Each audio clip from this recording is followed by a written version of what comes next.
Hey guys, so the Fed cut interest rates and all of our high yield savings accounts are getting cut. There's really no great place to park cash, no real 100% safe place, because I think Wealthfront got cut down to about 1.27 if I do going off the top of my head. And so Dave over at Hidden Freedom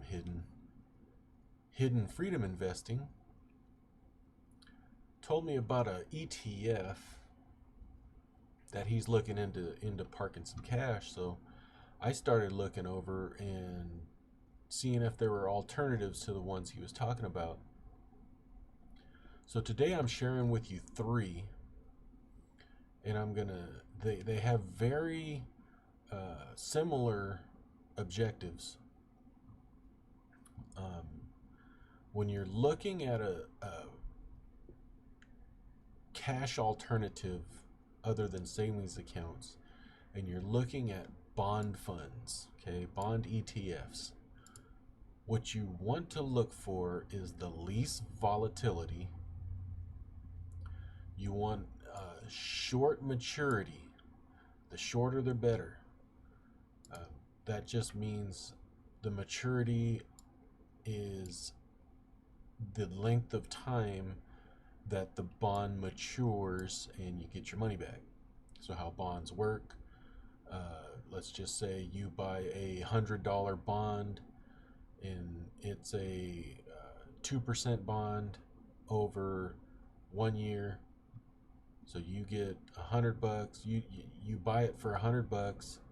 They give you a 2% interest or dividend payment. Interest payment is really what it is over that year, like every quarter or whatever it might be. It could be annually, it could be every quarter, it could be monthly. And at the end of that year, you get your $100 back. That's as simple as bonds work. They're very simple instruments in that aspect. So the shorter the maturity, the more perceived safe. Dang, I can't talk. The shorter the maturity, the less volatile it'll be, because you're not going over and into many years of financial cycles, if that makes sense. But the three that I found, even though they're all short maturity bond ETFs, they're all slightly different. So, like for instance, here's one. It's called NEAR, NEAR, and it's the iShares Short Maturity Bond ETF. It pays a 2.6% dividend, pays it monthly, and this is what I want to highlight here. The 52-week high and the 52-week low. You want this spread to be as small as possible. If you're parking short-term cash, this is what I'm talking about. I'm not talking about as an investment per se. I'm talking about short-term cash. You want this spread to be as small as possible because you don't want to have a dip when at the exact time that you need to pull your cash out. So for instance, this one had a 52-week low of $50.07, 52-week high of $50.41. That is, I'm doing top of the head math, that's a 34-cent difference in share price in 1 year. Okay, so that's near 2.62%. Next one up is the GSY, which is the Invesco Ultrashort Duration ETF. Very similar.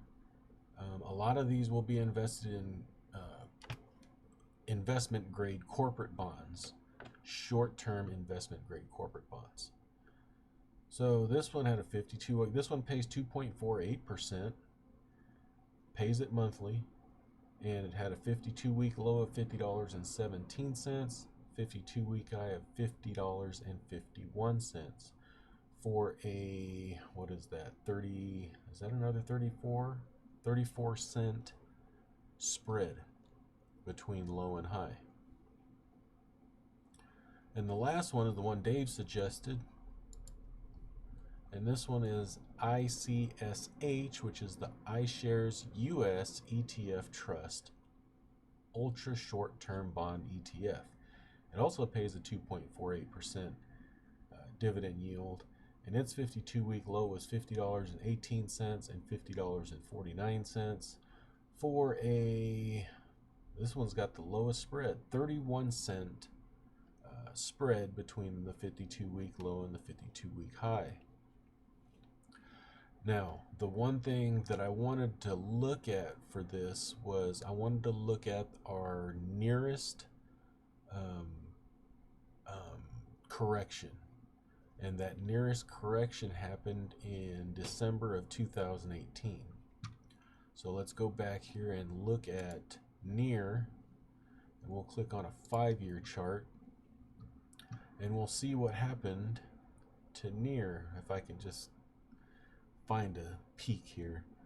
So it peaked August 27, 2018 at $50.23, and it dipped in December down to $49.83. So that is a, what is that? That's a 40-cent drop in 4 months.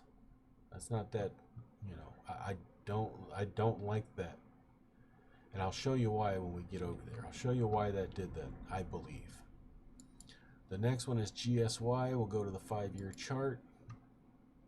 And you can see 2018, it had a, went from, oops, where's 2018? Here it is. 2018, it went from, we'll pick that high spot right there. $50.32 to $50.07. So what is that? 25-cent dip from high to low in that few months there. Now let's take a look at ICSH. Look at a 5-year chart, and we try to pick that high. Where's that high? Right about there. $50.20 to the low of $50.03 for a spread of 17 cents. So for the looks of it, this might be the winner. I think Dave picked the right one, ICSH. I definitely don't want to go into this one because of that 40-cent drop, and I'll show you why it probably did that. Now if we go, I'm going into Fidelity here, and this is the portfolio composition. I'm going to show you all 3 of them. And it shows you it's a fixed income, corporate debt, investment grade, and that's probably what they will all be. But if you look at their top 10 holdings, this is probably why, I mean, I don't say for sure, but Ford Credit, GE, Energy, they're kind of in riskier bonds. I don't want to call them, you know, bad bonds, but if you look down here to the credit grade, you got investment grade at 54%, AAA rated at 24%, and you get, this is what caused it right here. These two, they have 6.93% in high yield, which is probably those Ford type holdings, and then the not rated, which is 2.93%. So they got 6, 7, 8, 9, 10% of their holdings in non, you know, top tier investment grades. And then they also have some long term in there as well. So I do believe that is why they had that larger drop in the December 2018 correction. Now we'll move over to GSY. Their credit grade objective is AAA rated bonds. We'll look at theirs. Looks like they have a bank. They have Verizon, Enbridge, Enterprise. Oh, it looks like they're kind of heavy on energy, which could be bad news, but they are short-term bonds, so they're not as bad. So Hertz vehicle financing. So this is kind of iffy because we all know that energy is under pressure right now. Vehicles could definitely be, Occidental Petroleum's a high yielder. So let's see what they got.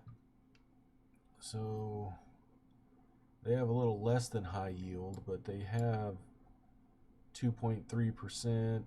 About, what is that? Three and a quarter percent in not rated / high yield bonds.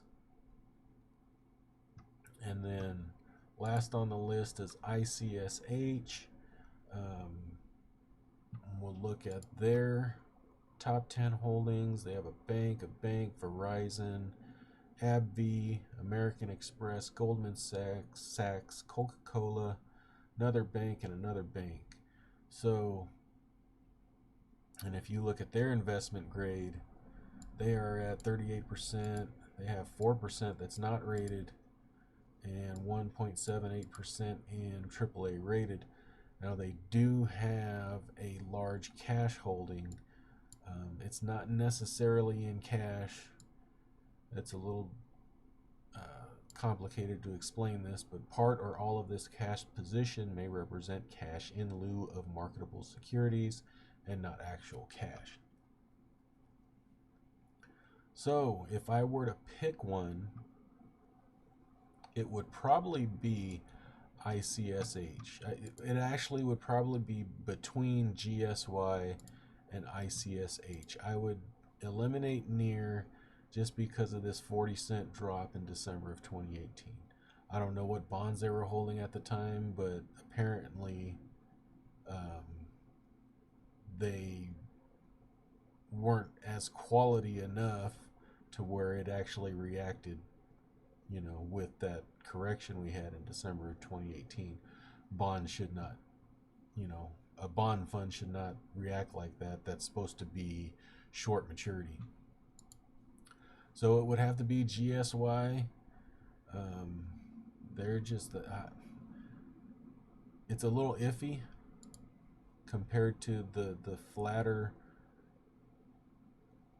the flatness of this chart. If we go to the max chart, this was back in 2014.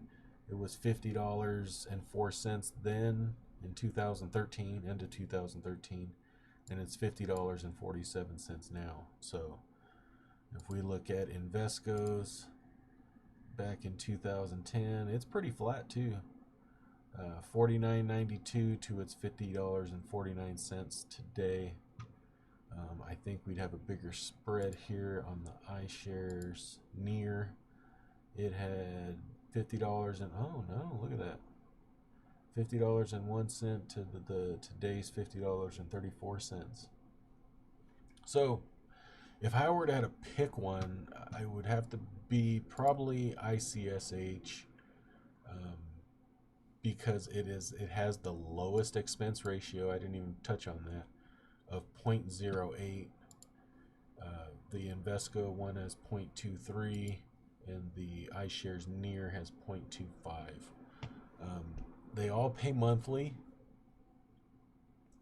and yeah, if I were to choose one, it would be one of these two, GSY or ICSH, with me leaning toward ICSH because of their holdings, their top 10 holdings in their bonds, and the fact that they're only a 0.08 expense ratio. So do not take this as financial advice, because if you have short-term cash needs and you need it liquid right away, you may want to just stay in a Wealthfront or some other high-yield savings account. Um, but if you don't imagine having your cash available, if you can wait a couple of days for you to be able to sell off, one of these bond funds, then I personally don't see a problem with it. I am going to wait until we have clarification on the next rate cut, if they are going to do it or not, before I make any moves. So I'd love to hear your thoughts. Put them down below. What do you do with your short-term cash? Would you be considering a short maturity, ultra short bond fund as a place to park cash? Anyway, thanks for watching, guys. We'll talk to you later. Bye-bye.